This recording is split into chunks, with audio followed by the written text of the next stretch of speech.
Nga tubitadde ku bbali, Uganda olunaku lwalyo yeegasse ku nsi yonna okukuza olunaku lw'obutonde bw'ensi. Wano mu ggwanga ekitongole kya KCCA nga kiri wamu n'ab'amazzi ssaako n'abalala basimbye emiti n'ekigendererwa eky'okuzaawo obutonde bw'ensi. Katubirabe mu bujjuvu. Leero Uganda lwe yeegasse ku nsi yonna okukuza olunaku lw'okulwanirira obutonde bw'ensi. Wano mu ggwanga ekitongole kya KCCA n'ebitongole ebirala basiibye basimba emiti n'ekigendererwa ky'okuzaawo obutonde bw'ensi. Tugenze ku likodinga Seven Hills ne National Water tusse omukago okuva olwaleero, era wano alonkinze okusimba emiti 50,000 mu kibuga. Olwaleero tulina campaign eyitibwa Kampala Go Green. Tugilonkinze olwaleero okulaba nga tusimba emiti 50,000 mu Kampala yonna. Buli division ya Kampala tugenda kusimbamu emiti 10,000.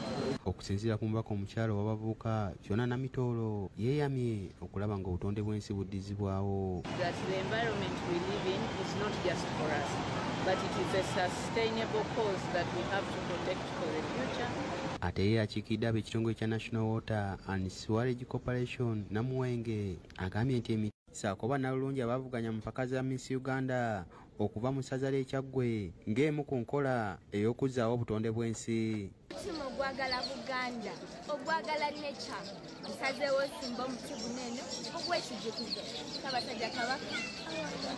RDC ndisaba mu kwogera kwakutidde bannayuganda okwongera amaanyi mu kusimba emiti kiyambe okuzaawo obutonde bw'ensi. Butuyamba nti tufunamu eddagala ery'enjawulo. Obutonde bw'ensi butuyamba okufuna ebibala ne tuba nga tukendeeza okwonoona ssente nga tugenda mu ddwaliro nga tujjanjabwa endwadde ezirimu pollution na buli kimu kyonna.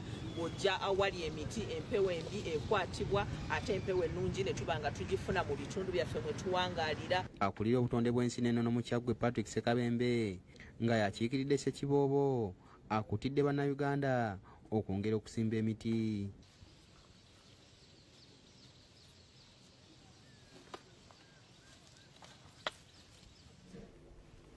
Kale kasitwe tumulemu katono nnyo tukomawo n'ekitundu kyaffe ekyokubiri. Tovaawo.